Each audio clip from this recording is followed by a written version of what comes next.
Makalipat na nga po kami din. Para po kami tuwahin. Lawak pati ng playground sa likod. May basketballan. Bukas sana, pwede natin puntahan. Pwede lang po. Gusto ko naman pag uwi ko, medyo lagay yung isip ko na nasa maayos kayo. O diba ang ganda? Pwede pa nating palagyan ng aircon yan kasi may lagayan. Matutulog kayo ng masarap ang tulog nyo. Parang kang pagpasama ko po ang tatay rin. Para po ako sa kulungan.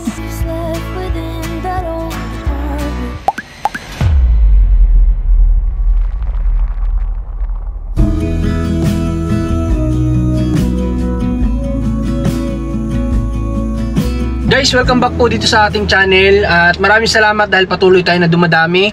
Ngayong araw guys ay bago kami pumunta Kalatininya, nandito kami ngayon sa bayan ng Rosario para tumingin po ng apartment na pwede nilang malipatan. So kanina pa talaga kami totally naghahanap, paikot-ikot at may isa kami dito nakita na apartment. Susubukan lang natin magtanong kung may bakante pa guys kasi base sa nakikita ko maganda dito sa area na to. So bali sa pagkakasabi ni Ate niya na pumapayag naman siya na lumipat ay baka sakali na lang kausapin niya yung papa niya tapos payagan siya, di ba? Kasi ang sabi ko naman kasi sa kanila behind the camera ay isipin nila yung baby, di ba? Na mababasa doon kapag inabot ng tag-ulan at hindi naman talaga ganun ka-safe kung lalagyan lang natin ng trapal yung ibabaw nila. So pansamantala hanggat hindi pa sila napapabahayan dahil nga sa alam niyo naman ang sitwasyon ay pwedeng ilipat muna natin siguro, ano? Kasi sa tingin ko ay hindi iwan ni tata yung bahay nila doon kasi alam niyang may possibility na nga daw na kapag umalis siya doon ay gigibain. So chance yun na para sila Ate niya muna lumipat at sabihin natin bantayan niya na lang muna yung bahay doon, di ba? Chance na yun. Huwag natin sayangin yung chance na yun. Kaya tara, tingin tayo dito sa sa apartment. Ayun, pakita mo, Mac. Maganda siya guys. Ang tanong lang kung may bakante pa. Sana may bakante para mailipat na natin kasi by next day ay uwi kami ng Bicol.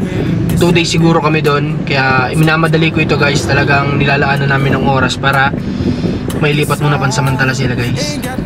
So tara, baba tayo. So ito guys yung I'm in the spotlight, not home till midnight. I want somebody to hold my hand, 'cause wala naman magtanong-tanong. Kaya bukas yung pintuan, tanong ka. Magtao po ka kung may bakante ka mo.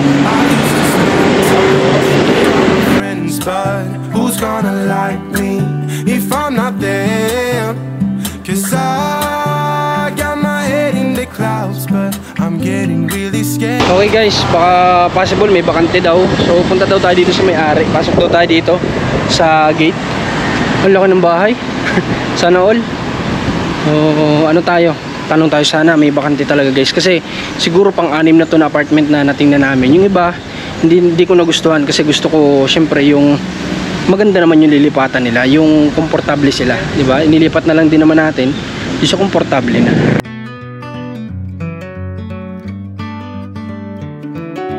Positive, may bakante pa. Saktong-sakto, isa na lang yung bakante, yung nasa pinakandulo daw.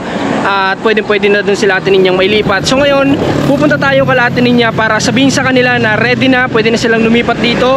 At sana pinagpe-pray ko na pumayag si tatay, sana pag-usapan kahapon, okay? So biyahe na muna kami, siguro mga 30 minutes or 20 mga ganyan, papunta po dun sa bahay nila Ate Ninya. Samahan nyo na kami ni Mac, kita-kits po tayo doon.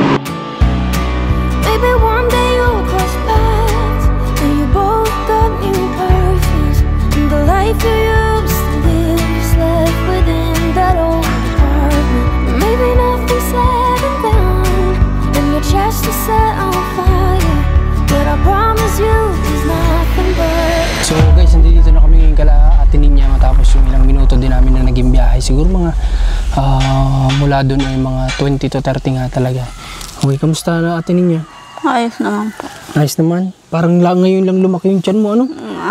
Nung pumunta kasi ako dito. Parang pabigat ang pabigat ng pabigat. Ano? Kasi nung pumunta ako dito guys, yung tiyan niya talaga, hindi halata, di ba? Hindi masyadong halata. Kaya nga, di ba, nung nagkamali pa nga ako, sabi ko siguro mga 4 to 5 months pa lang yun, pero yung pala ay kabuwanan na. Di ba? Malapit na eh. Malapit na pala yun, lumaki. humilab, ngayon lang humilab. Ano? Ang tiyan mo. Nagtanghalian kayo? Opo. Anong ulam naman ninyo ngayon? Kalbasa po. Wow, sino nagluto? Si tatay? Opo. Kasi hindi ka naman pala marunong magluto. Anong alam mo lutuin lang? Hindi ka, marunong naman rin po ako. May alam ka ding lutuin kahit paano? Ano kagaya ng ano? Magsaing. Magsaing, mga prito siguro. Opo. Ganun, okay. Ang anak mo bagong gupit Sino naggupit? Doon po sa silang. Sino nagdala? Si tatay? O ikaw? Opo. Ikaw. Kamusta kahapon? Kahapon ba nung isang araw? O kahapon? Nung isang araw? Okay, nung isang araw, kamusta nung namili kayo? Naglakad na naman ba kayo pa uwi? Kahapon ba yun? Nagpagawa tayo sa saking. Hindi, wala kami kahapon dito. Nung isang araw yun. 70. Nung bang namili kayo, ano? Lakad ho. Ha? Lakad ho.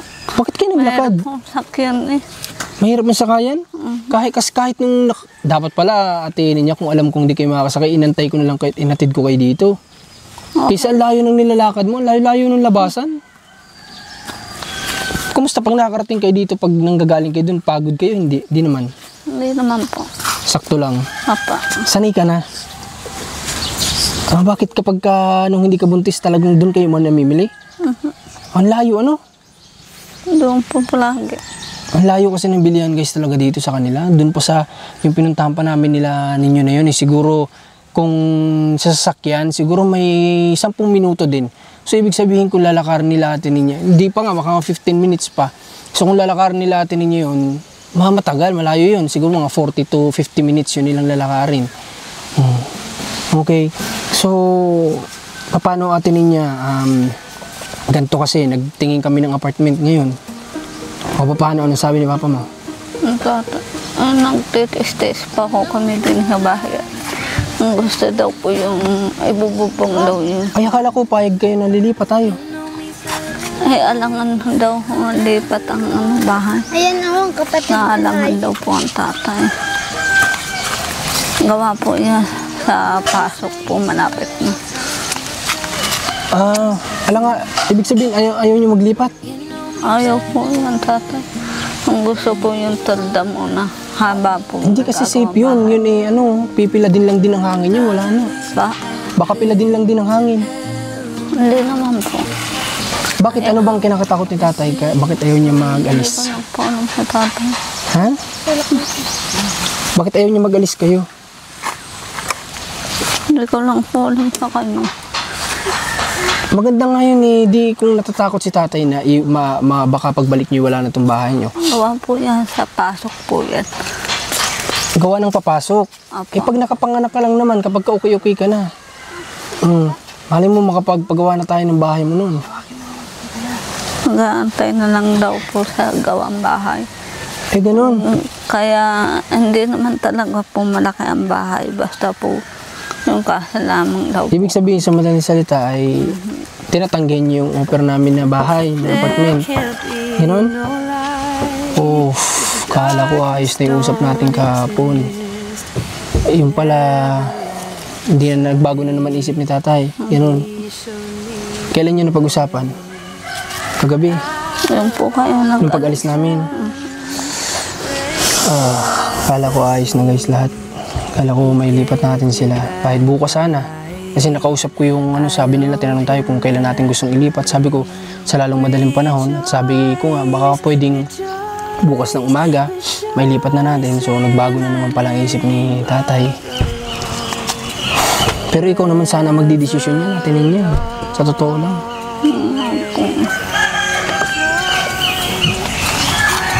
Wala kang magawa pag si tatay na nagdesisyon. Kasi ang ganda, pwede nga din sanang atinin niya kung natatakot si tatay na, di ba yung nga sabi ko na pag-usapan, kung si tatay natatakot din na iwan itong bahay niyo, kasi baka gibain, pwede namang bantayan niya muna yan habang kayo ng mga anak mo nasa apartment. Para nang sa ganon, ay yung mga anak mo nasa mabuting kalagayan, nasa maayos na tulugan, ikaw hindi ka nai-stress, malayo sa nakapaligid na kung saan ka nai-stress, di ba? Tapos babantayan mo na ni tatay ito habang wala pang bahay ikaw. Di ba?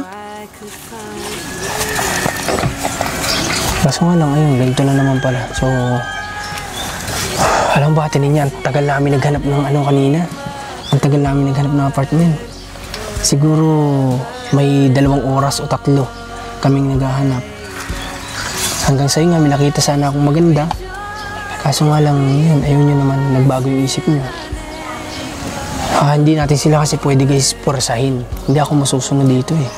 Ako gumagawa lang ng paraan hanggat maaari. Kasi Ate Ninya ganito. Aalis kasi kami sa isang araw. Uwi kami ng Bicol. So mga 2 o 3 araw kami doon bago ako makabalik. So kaya ngayon ko ito inasikaso. Para gusto ko naman pag uwi ko, medyo lagay yung isip ko na nasa maayos kayo. Final decision na yun. Dito na muna kayo.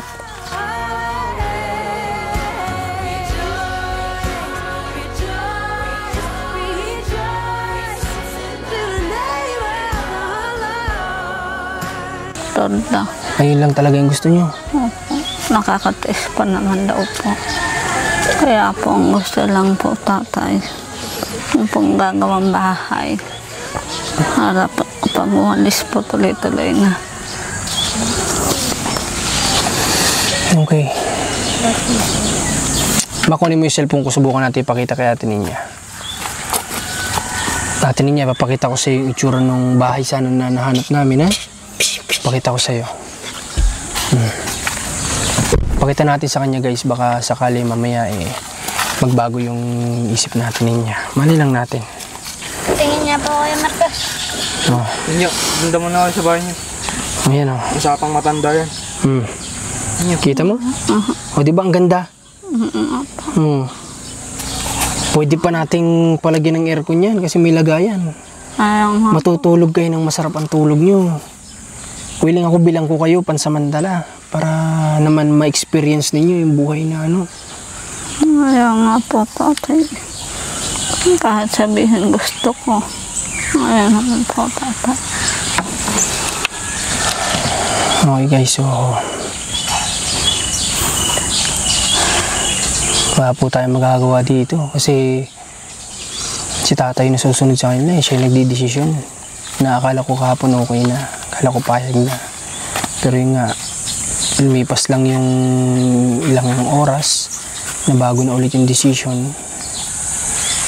Dapat pala siguro mas maganda nung pumayag sila on the spot, hinanapan na kagad natin kasi nung time na yun medyo alanganin na rin yung oras. Pero dapat pala ganun na lang ginawa natin. On the spot, di ba? Lipat agad hanggat pumayag. Kasi ang kay tatay nga, babantay, dito mo babantayin sana yung bahay din kasi nga baka gibain daw.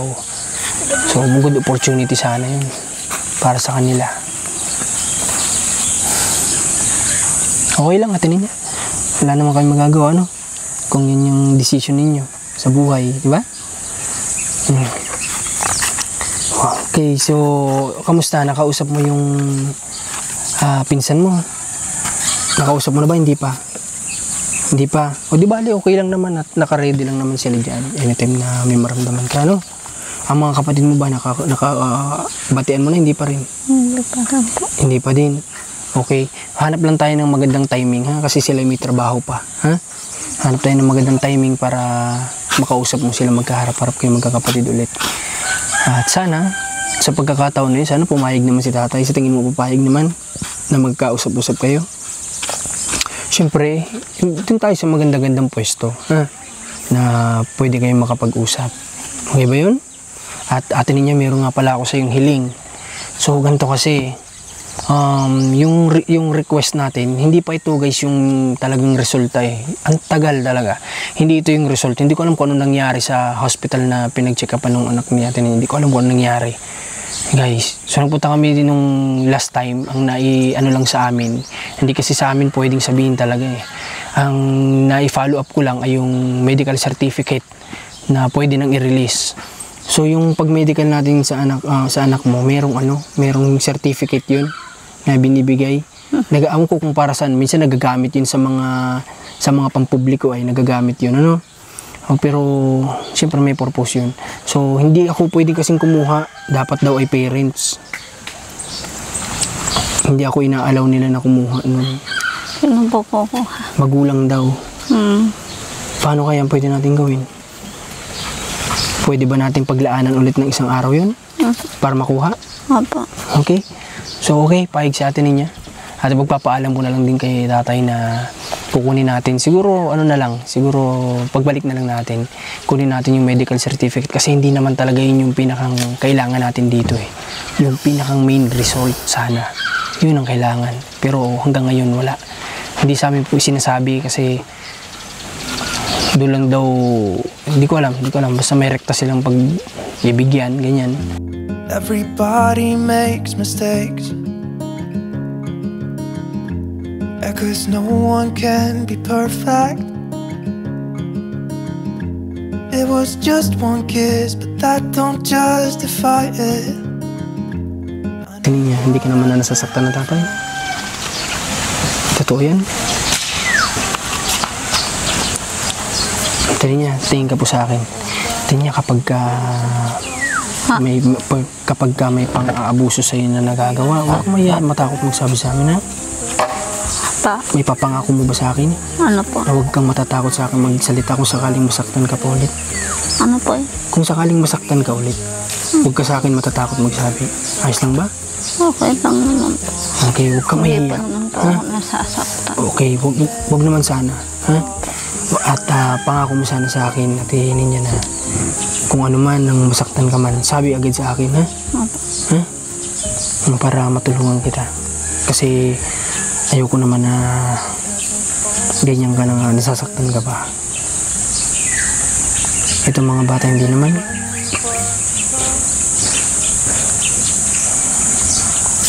Alam ko kasi atin niya, minsan kahit siguro nangyayari, talagang totoo, hindi mo kasi sa amin sasabihin eh.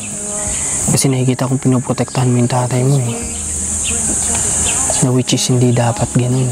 Kaso nga lang, siyempre si ate niya yan eh, hindi naman tayo siya eh. Ilang araw kaming mawawala.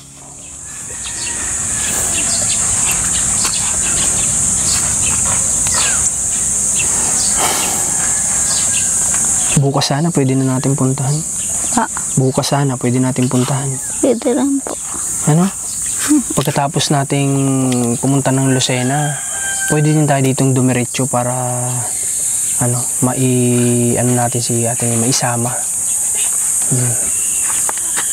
Kaya na po kaya ang pupunta dito. Sa isang araw na. Ayos lang ba atin niya pag pumunta tayo dun may mapag-iiwanan ka ba sa mga bata? Para hindi na tayo masyadong Yung pong kaibigan po, tatay. Pwedeng doon na muna sila? O para hindi tayo mahasil, ha? Para mabilisan lang, ha? Mabilis tayo kumilos, ha? Wala naman na tayo doon kailangang permahan, Ay, may requirements palang kailangan. May birth certificate ba siya? Hindi ko lang po alam sa tatay. May birth certificate ba ang kapatid mo? May birth certificate ang kapatid mo? Apo. Meron? Yun, kailangan natin yun, ha? Yun lang naman ang kailangan, wala ng iba. Okay, so siguro guys, bad timing yung natin, yung plano natin, di ba? Na kala ko, medyo na-disappoint lang ako dun. Nakakala ko talaga okay na. Kasi syempre nag-effort kami maghanap, 3 oras din ang yung ginugol namin para makahanap lang ng apartment na malilipatan nila. Kahit na medyo puyat kami, medyo pagod kami atin niya sa pagpunta pa namin kayo ng Lucena, punta pa kami ng Batangas, tapos naghanap pa kami ng bahay ninyo. Para lang sa inyo, ginagawa namin para mapabuti kayo. Maganda yung bahay, di ba? Kung ikaw tatanungin, gusto mo? Ganda, lawak pati ng playground sa likod. May basketballan. Pagpupasok yan. May basketball ka. Oo. Patayin niya ha. Ay, hindi kita dito sa picture, pero nasa likod nito, may basketballan sana. Ayan laking ganda niya di ba? Tapos sa likod niya may basketball court. Sayang lang. Ano yung sinasabi mo kanina? Ano yung sabi mo? Gawa po sa pasok daw po. Kapag papasok, papaano? Apo. O di, pwede namang pagpasukan. Umalay natin yung time na yun may isaayos na namin lahat at magkaroon na kayo ng tirahan. O kaya naman pansamantala dun muna sana kayo, tapos kapag magpapasokan pwede namin kayong ihanap ng mas malapit sa school. May malapit pong school dun. Oo, kasi o kaya po hindi ko alam kung pwede pang i-transfer yung anak mo eh. May malapit sana ang school dun, pwede silang ilipat muna. Pansamantala.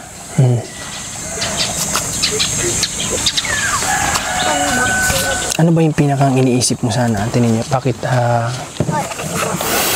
bakit, ano sa tingin mo, bakit umayaw si tatay?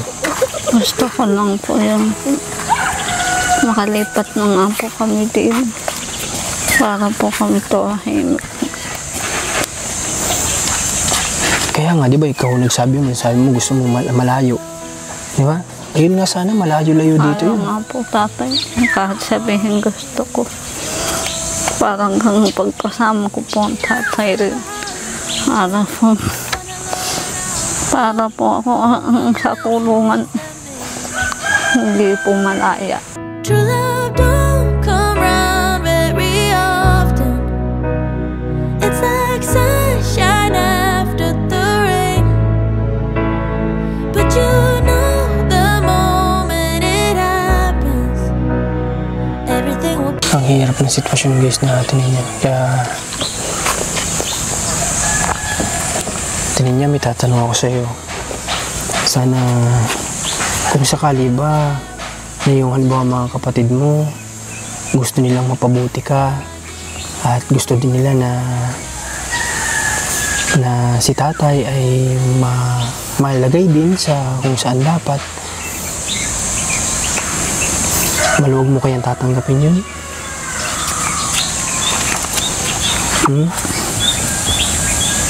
Hindi ko po alam sa sarili ko.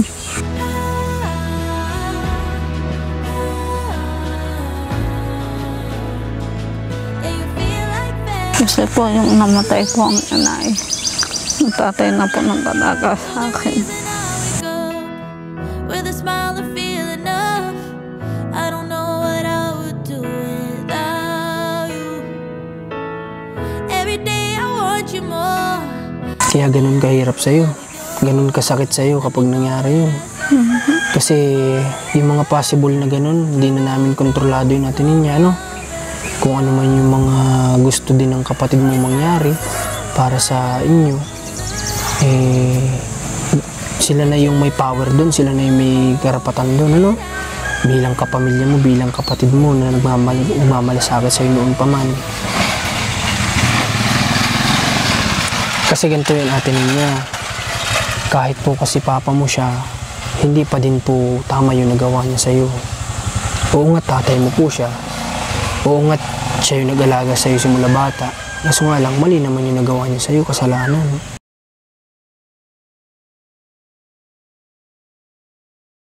Totoo yan, baka mamaya mapanood ka nila.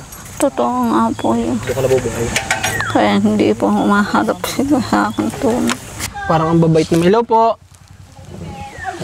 Gandang araw po. Ba't parang babait naman nila? Ha? Parang ang babait naman nila. Baka kasi gumulo pa lalo eh, guys. Baka lalong gumulo yung sitwasyon. Ay, okay lang po kahit in-start nyo. Kaysa nagtulak kayo. Maingay, tao maingay dyan. Ayos lang. Ayos lang naman.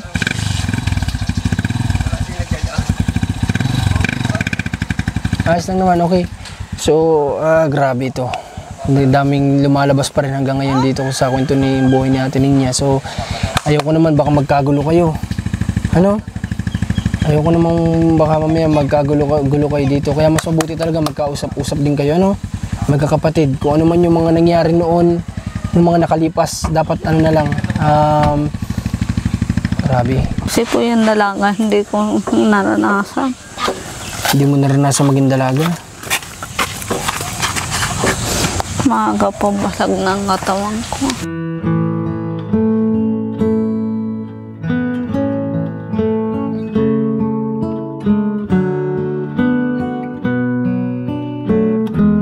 Kaya panalangin ko sa Diyos, sana hindi mangyari sa anak ko paglawaki.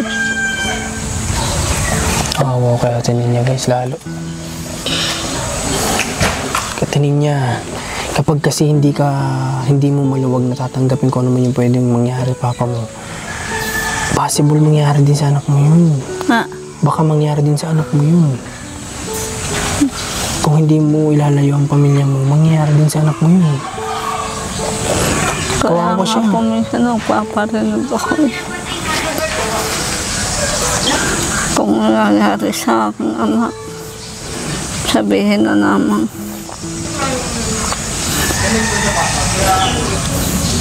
Punta ka muna doon kay kuya. Dali, punta ka muna. Baka mangyari sa anak mo yun, Ate Ninya. Yun nga ang kinakatakot naming lahat. Kung nangyari na po sa iyo, ayaw na namin sana mangyari sa anak mo yun.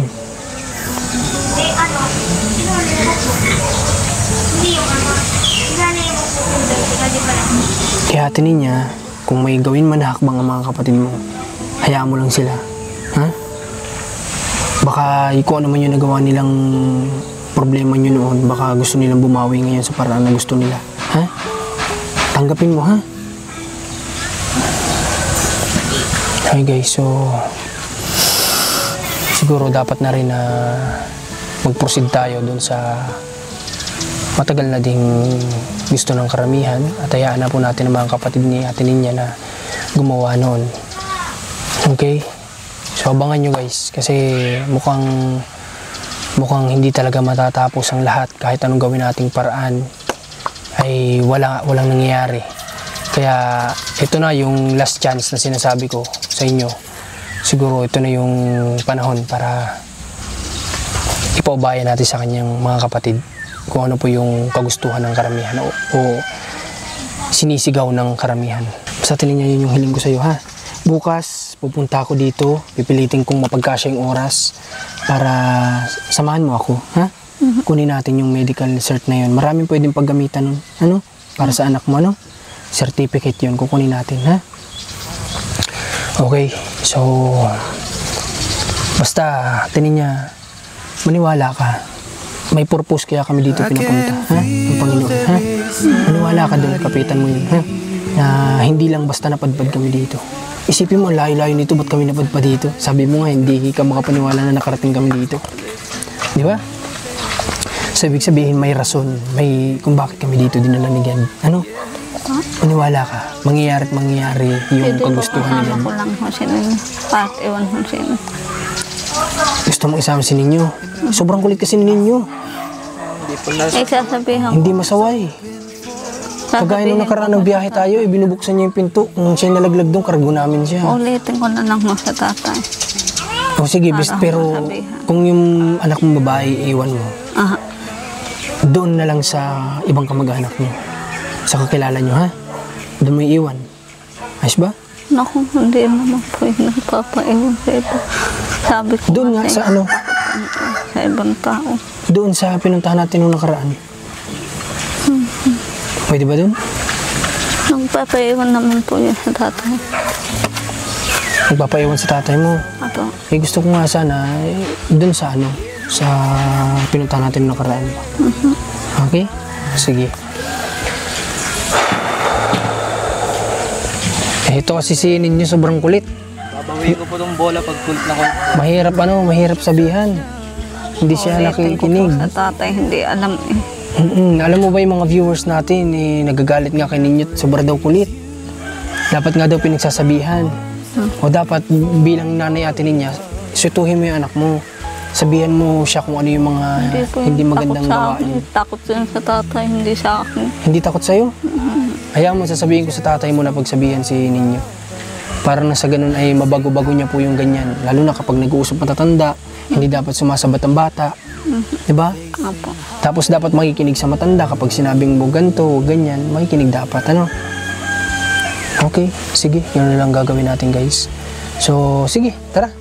At bukas ay bago kami umalis, iiwanan kita ng ano nyo, ha? Nang magagamit nyo dito para yung araw na wala kami, meron kayong magamit, ha? Okay ba yan? Okay.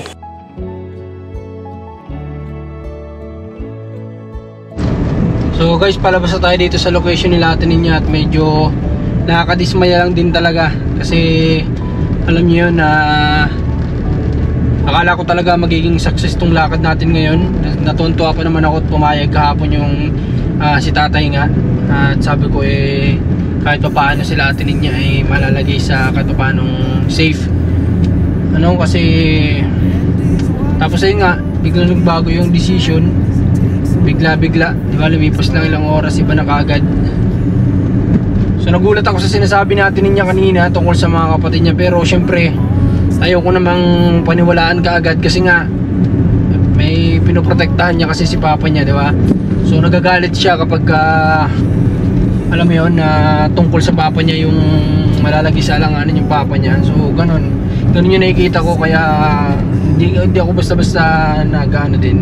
Hindi naman sa wala akong tiwala, di ba? Kaya nga lang medyo sensitive kasi din yung ganun kumpara dun sa nangyari sa kanila ng papa niya na na ang dami talagang proof, di ba? Pero yun nga ay ayokong pahabain yun, ayokong pahabain yung issue nila. Bahala sila mag-usap-usap dun, guys. Tapos bahala na, kausapin na lang yung mga kapatid ni Ate Ninya na mag-usap-usap ulit sila. Pag-usapan nila yun para nang sa ganoon bigyan natin sila ng privacy. Kumbaga kung ano yung mga gusto ng kapatid niya na mangyari para sa kanya, kung ano yung mga plano nila, pag-usapan nila ng private yun. Walang vlog, pag-usapan nila para nang sa ganoon ay makumbinsi ng mga kapatid kung ano man yung gusto nila na mangyari, di ba? So yun na lang gagawin natin, guys, kasi itong plano natin ngayon ay failed talaga, as in failed. Success naman sana dahil may nahanap tayo, kasi failed yung naging decision nila, nagbago. Wala tayong magagawa, guys. Basta tayo ginagawa natin best natin, di ba? Para sa kanila. At nakaabang lang tayo para sa pwedeng maging pabahay sa kanila. Nakaabang lang tayo, guys, naka-ready lang tayo para sa anumang oras na may sayos lahat at pwede na pabahayan. Andito lang tayo, ready lang tayo. Okay? So ano pang gagawin natin? Siguro wala na, uwi na muna tayo, guys. At nagpapasalamat po ako sa lahat ng sumama, sa lahat ng mga nagiging mission namin. At abangan nyo yung mga sumusuporta din pala kina Joy Herlin sa magkapatid. At ganun din kila Dayan, sa scholar natin. At sa iba pa, kala Nanay. Bibisitahin natin sila kasi may 2 o 3 araw tayo na i-stay sa Bicol. So may 3 araw tayo na ipag-mission doon, no? May 3 araw tayo. Bibisitahin natin sila lahat. At ayun nga, in-announce ko na sa channel ni Commander na dito na po muna tayo. Dito na muna mag-aaral ang mga bata, kasi nga alam ng karamihan na wala kaming sarili pang tahanan sa Bicol. Nandito ang bahay namin. So naisip ko lang na sayang din yung renta, di ba? Sayang talaga. Tapos nakita ko din na ang dami ding deserving dito, guys. Madami kami i-give up dito sa decision na to, pero sana suportahan nyo kami para maikot natin tong Quezon, Batangas, Laguna, Cavite. Sana maikot natin yan lahat. Kaya sana suportahan nyo kami. Marami kami i-give up para dito, guys. Business lahat. Okay? At ayun lang, maraming salamat ulit. At Marcos TV Channel, Commander ni Marcos, Lance TV, Marcos Team, supportahan niyo po. Maraming salamat sa cameraman kay Mac. At ingat sa lahat. At sa mga FW, salamat po. God bless po. Be near you, I hear angels from